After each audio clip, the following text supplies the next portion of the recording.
Students, हम इस video में पढ़ेंगे ओम का नियम।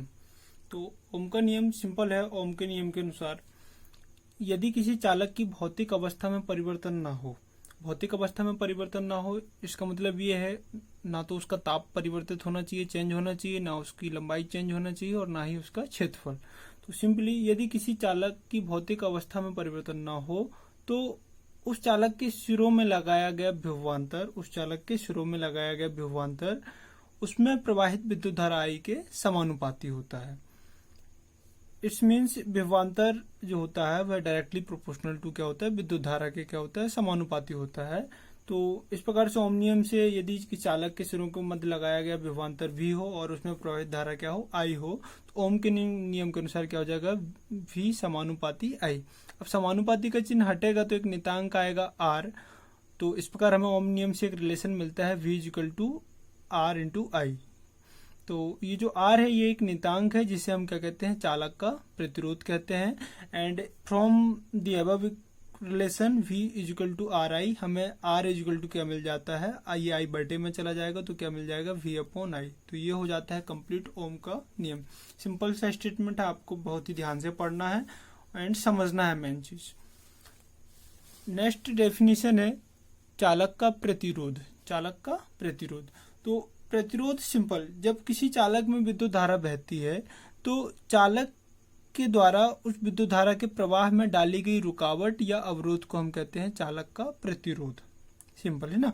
तो होता क्या, जब किसी चालक में विद्युत धारा प्रवाहित होती है तो उसके इलेक्ट्रॉन्स भी क्या होते हैं, गति करने लगते हैं और वो इलेक्ट्रॉन उस चालक के अणुओं परमाणुओं से टकराते हैं, जिसके कारण क्या होती है, जो उसमें विद्युत धारा प्रवाहित होती है उसके मार्ग में क्या उत्पन्न होती है, रुकावट या अवरोध। और उसी रुकावट या अवरोध को हम कहते हैं चालक का प्रतिरोध।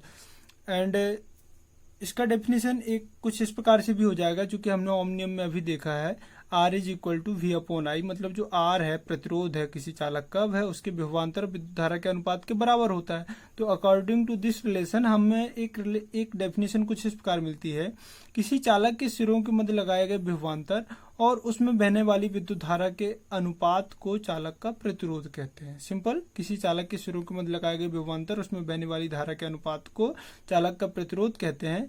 इसे कैपिटल R से दर्शाते हैं और प्रतीक रूप में हम इसे सांकेतिक रूप में इस प्रकार से साइन से बनाकर इसे शो करते हैं।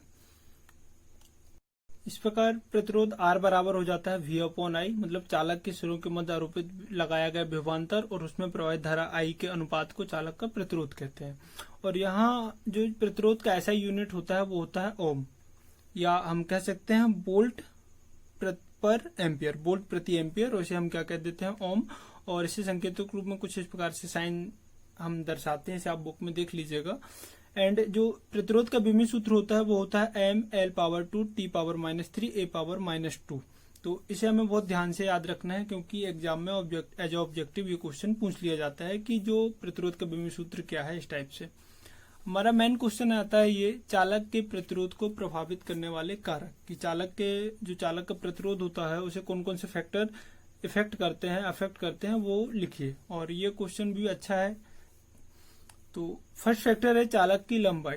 तो यदि किसी चालक, चूंकि जो चालक का प्रतिरोध होता है वह उसकी लंबाई के क्या होता है, समानुपाती होता है। इट्स मीन्स R, यदि चालक का प्रतिरोध R है और उसकी लंबाई L है तो R समानुपाती L। तो यदि हम चालक की लंबाई बढ़ाते हैं तो उसका प्रतिरोध भी बढ़ जाता है और चालक की लंबाई कम करते हैं तो उसका प्रतिरोध भी घट जाता है। क्यों, ऐसा क्यों होता है, क्योंकि जो प्रतिरोध R है वो उस चालक की लंबाई के समानुपाती है। नेक्स्ट फैक्टर है चालक के अनुप्रस्थ काट का क्षेत्रफल। तो जो चालक का प्रतिरोध R होता है वह उसके अनुप्रस्थ काट के क्षेत्रफल के क्या होता है, व्युत्क्रमानुपाती होता है, इनवर्सली प्रोपोर्शनल होता है। इसलिए यदि हम चालक का एरिया बढ़ाते हैं, क्षेत्रफल बढ़ाते हैं, तो उसका प्रतिरोध कम हो जाता है और चालक का एरिया घटाने पर उसका प्रतिरोध क्या हो जाता है, बढ़ जाता है। ऐसा क्यों होता है, क्योंकि प्रतिरोध चालक के क्षेत्रफल के व्युत्क्रमानुपाती है। एंड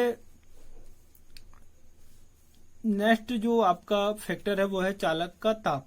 तो चालक का ताप बढ़ाने से उसका प्रतिरोध बढ़ जाता है। ऐसा क्यों होता है, जैसे हम चालक का ताप बढ़ाते हैं तो जो चालक के इलेक्ट्रॉन होते हैं ना, चूंकि चालक में जब विद्युत धारा प्रवाहित होती है तो उसके इलेक्ट्रॉन भी गति करने लगते हैं और इलेक्ट्रॉन का जो नियत औसत वेग होता है उसे हम क्या कहते हैं, ड्रिफ्ट वेलोसिटी, अनुगमन वेग। तो चालक का ताप बढ़ाने पर इलेक्ट्रॉन्स का अनुगमन वेग बढ़ जाता है, जिससे उसके अणु परमाणुओं से टक्करें बढ़ जाती हैं और इस प्रकार वो है आवेश के प्रवाह में अधिक रुकावट डालता है। तो इस प्रकार चालक का ताप बढ़ाने से उसका प्रतिरोध क्या हो जाता है, बढ़ जाता है।